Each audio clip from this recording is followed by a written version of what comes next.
इस वीडियो में हम बात करेंगे किसी करंट कैरिंग रिंग की वजह से मैग्नेटिक फील्ड का प्रोडक्शन। तो ये रिंग क्या होती है? एक सर्कुलर छल्ला जो जैसे अंगूठी होती है और हाथ में कलाई में पहनने वाला कड़ा, चूड़ियाँ, ये सब कैसी फॉर्म में होती है? रिंग फॉर्म में होती हैं। जैसे ये गोल कोई बॉडी है जिसमें अंदर हॉल है, तो हम इसको भी रिंग कह सकते हैं, ठीक है, जिसकी विड्थ ना के बराबर है, ठीक, सरकमफ्रेंस होती है केवल इसमें, और कुछ इसकी रेडियस फिक्स होती है। अगर इसमें हम करंट फ्लो करें तो यही एक बॉडी क्या कहलाती है? करंट कैरिंग रिंग कहलाती है, ठीक है। इसका जो सेंटर है, उस सेंटर से होकर जाने वाली जो एक्सिस होती है, जैसे ये मेरे ब्लू मार्कर से शो हो रहा है, इसको हम एक्सियल, इसकी एक्सिस सेंटर से जाने वाली लाइन यानी एक्सिस कहते हैं, है ना, सेंट्रल एक्सिस, इसके सेंटर से जाने वाली एक इमेजिनरी लाइन जिसको हम क्या बोलते हैं? एक्सिस, ठीक है। एक्सियल इस पोजीशन पे जो भी पॉइंट होगा उसको हम पॉइंट ऑफ एक्सियल पोजीशन बोलेंगे। जैसे ये सेंटर है और ये हमारे पास एक रिंग है जिसकी रेडियस स्मॉल ए है, और ये इसका सेंटर है। सेंटर से जो इमेजिनरी लाइन पास हो रही है उस पर एक पॉइंट है, ये एक्सियल पोजीशन का पॉइंट है, ठीक है। एक तो इस पॉइंट पर हम मैग्नेटिक फील्ड फाइंड करेंगे इस करंट कैरिंग रिंग की वजह से, क्योंकि मैग्नेटिक इफेक्ट ऑफ करंट ये कहता है कि जब किसी वायर में करंट कैरी किया जाता है तो उस करंट की वजह से उसमें मैग्नेटिक फील्ड पैदा हो जाता है। तो इसमें भी करंट प्रोड्यूस हुआ है, सॉरी, मैग्नेटिक फील्ड प्रोड्यूस हुआ है करंट के इफेक्ट से। तो सेंटर पे कितना होगा? तो पहले हम फाइंड करते हैं सेंटर पे। तो ये हमारे पास वही रिंग है, यानी घूमकर इसमें करंट जा रही है, इसकी रेडियस हम मान लेंगे ए। और हमें पता है बायो सावर्ट्स लॉ ये कहता है कि अगर किसी वायर में करंट फ्लो होता है तो उसके चारों तरफ मैग्नेटिक फील्ड प्रोड्यूस होता है, और वो उस मैग्नेटिक फील्ड की जो वैल्यू होती है किसी लाइन सेगमेंट पर वो डिपेंड करती है। यानी अगर डी एल लाइन सेगमेंट है और पी इस पॉइंट पर हम मैग्नेटिक फील्ड फाइंड करना चाहते हैं, तो बी डिपेंड करेगा करंट पर और लाइन सेगमेंट की वैल्यू पर और साइन थीटा पर, और साथ में ये डिस्टेंस के स्क्वायर पर डिपेंड करेगा, ठीक है। तो डेल्टा एल क्या है? Length of line segment. तो इसलिए अगर हम यहाँ बायो सावर्ट्स लॉ अप्लाई करेंगे, क्योंकि ये एक बायो सावर्ट्स लॉ की एप्लीकेशन भी है, तो यहाँ पर हमें एक लाइन सेगमेंट बनाना पड़ेगा, ठीक है।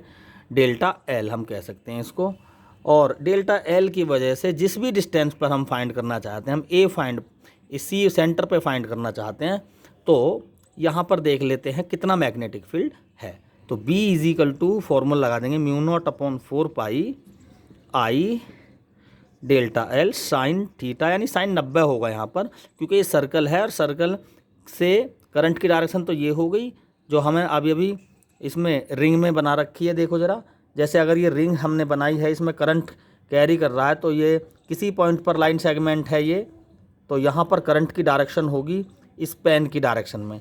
तो अगर हम इस डायरेक्शन और ये एंगल देखें तो ये 90 डिग्री का एंगल है जो सेंटर से होता हुआ जा रहा है, ठीक है। ये वाइट मार्कर जो ब्लू मार्कर है, इसकी डायरेक्शन और इस पेन की डायरेक्शन के बीच में जो एंगल बना हुआ है वो 90 डिग्री का बना हुआ है। तो यहाँ पर थीटा कितना हो गया? यहाँ पर 90 डिग्री, तो साइन 90 यहाँ पर यूज़ करेंगे। डिस्टेंस है ए, जो इसकी रेडियस भी है, तो ए स्क्वायर पर डिपेंड करेगा।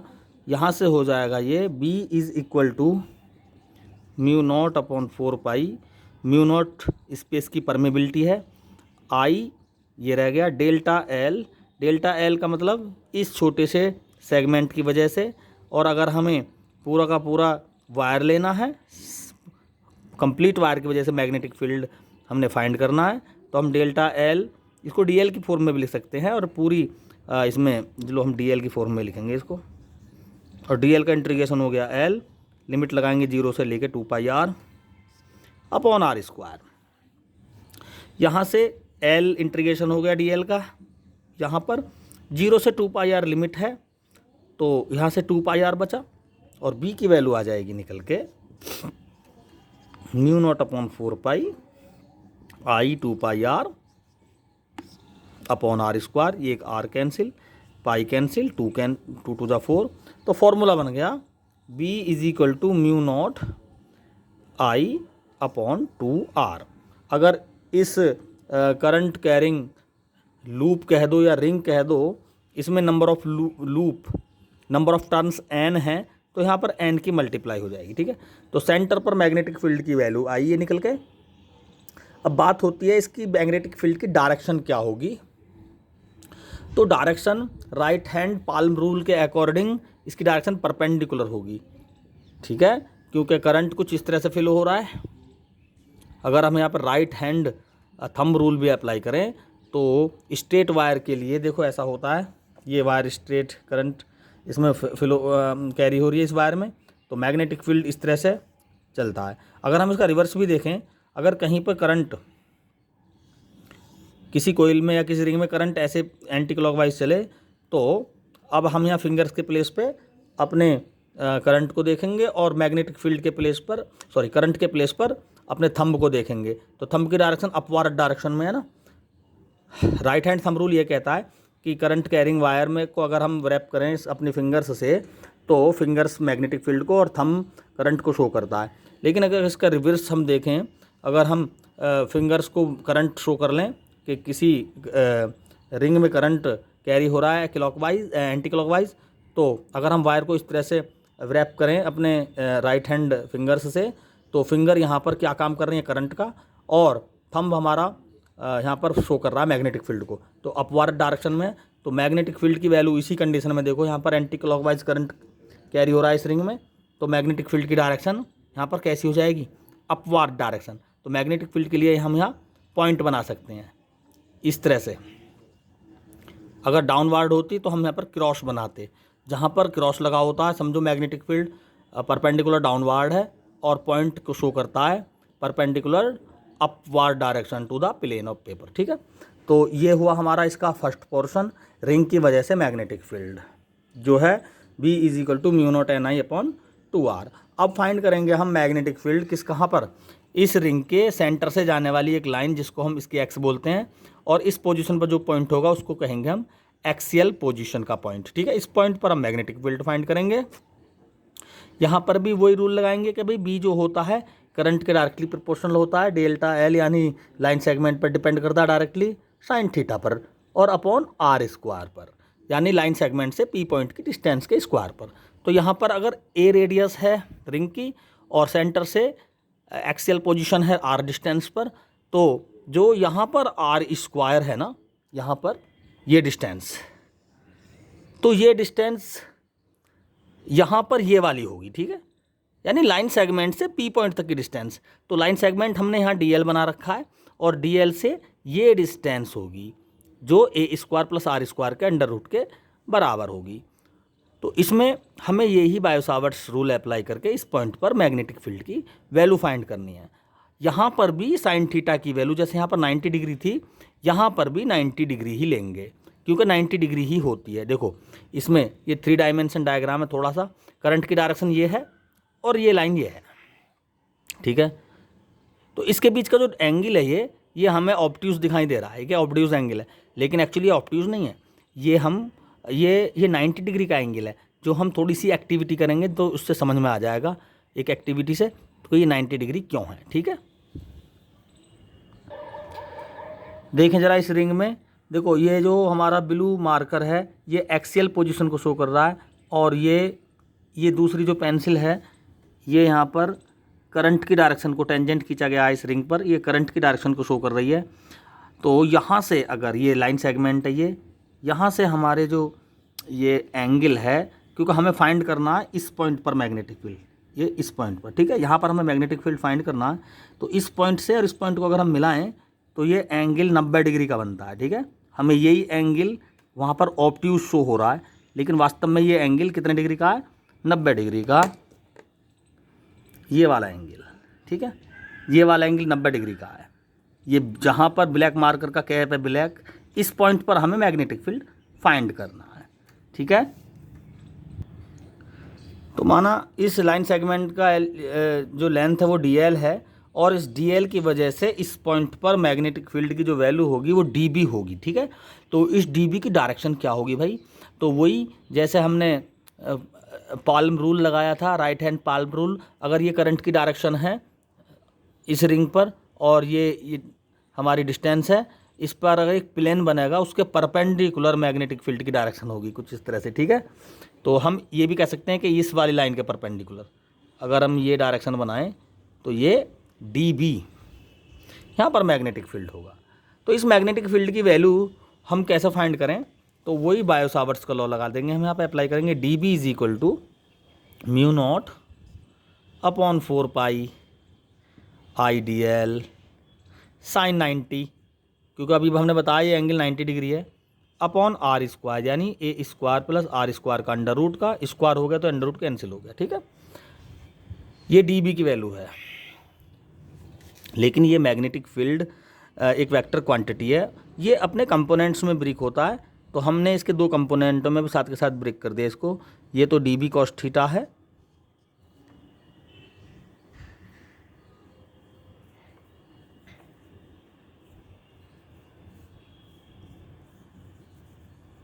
डी बी कॉस थीटा, और ये हो जाएगा इसका sine component D B sine theta में।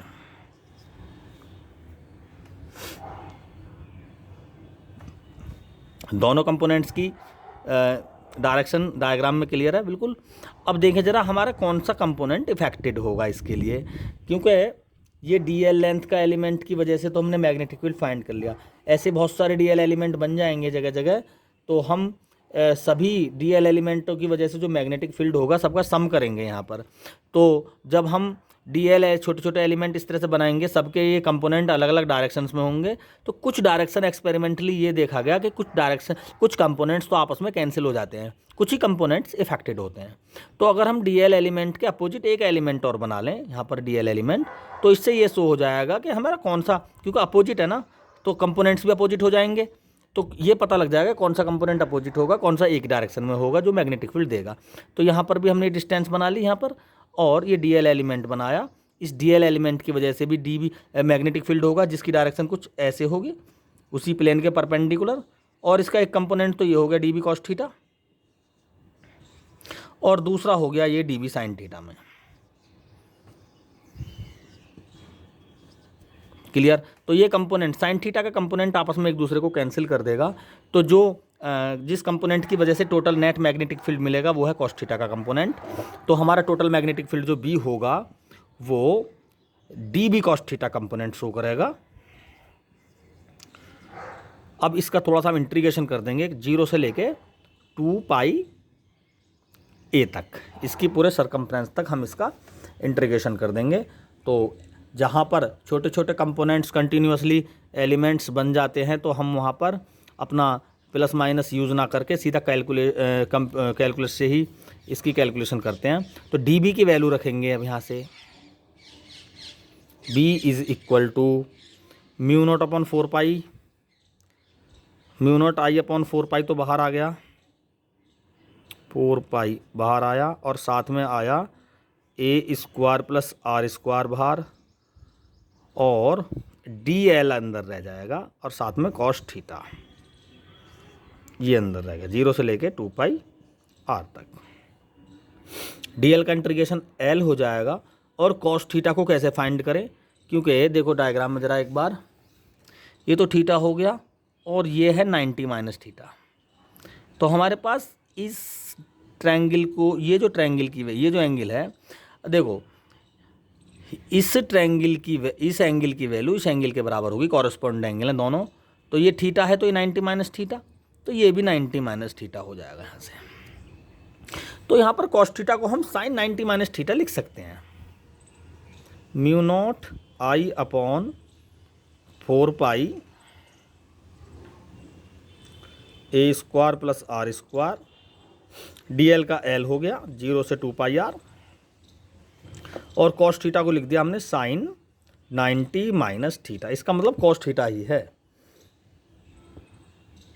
नेक्स्ट लाइन में साइन 90 माइनस थीटा के हम ट्रायंगुलर फॉर्म में इसका फॉर्मूला अप्लाई करेंगे। साइन 90 माइनस थीटा हो जाएगा परपेंडिकुलर, ये परपेंडिकुलर अपॉन हाइपोटेनियस, क्योंकि ये एक राइट एंगल ट्रायंगल है, इस एंगल के sine theta is equal to perpendicular upon hypotenuse, इस ये हम इसमें कंडीशन अप्लाई कर देंगे। तो अब लिख देंगे इसका फॉर्मूला, बस ये अब फाइनल अपने उस पर आ जाएगा, mu naught I upon 4 pi A square plus R square, L की जगह 2 पाई आर, ठीक है, लिमिट ले देंगे यहाँ से, ये एल के प्लेस पर 2 पाई आर माइनस 0, ये हमने इग्नोर कर दिया, साइन 90 माइनस थीटा को लिख देंगे यहाँ से ट्रायंगल से A upon A square plus R square का अंडर रूट, यहाँ से पाई से पाई कैंसिल, और ये 2 2 जा 4, और ये आर नहीं है, सॉरी ये ए है, क्योंकि सरकमफ्रेंस 2 पाई ए, हमारी जो रिंग है इसकी रेडियस ए है, तो ये 2 पाई ए होगा, तो ये होगा 2 पाई ए। यहाँ से फाइनल फार्मूला आ जाएगा B is equal to mu naught I A square upon 2 A square plus R square की पावर 1 और हाफ 3/2। ये एक्सियल पोजीशन पर मैग्नेटिक फील्ड का रिजल्टेंट फार्मूला। अगर हम आर को 0 कर दें, यानी इस पॉइंट को उठाकर सीधे सेंटर पर ले जाएं, तो अभी हमने इसी वीडियो में फर्स्ट सेक्शन में जो हमने फार्मूला ड्राइव किया था सेंटर पर मैग्नेटिक फील्ड का, वो निकल के आ जाएगा। तो आर को 0 कर दो जरा, तो 2 से 2 पे ये पावर कैंसिल, और ए की पावर 3 और ए स्क्वायर ऊपर है, तो 3 में से केवल ए की पावर बचेगी, तो फॉर्मूला आ जाएगा mu naught I A upon 2r। ये हमारा सेंटर पर मैग्नेटिक फील्ड की कंडीशन वाली फार्मूला यहाँ पर ड्राइव होगा इसी से। तो इसका मतलब ये हुआ कि ये जनरल फार्मूला है यहाँ पे। Thank you.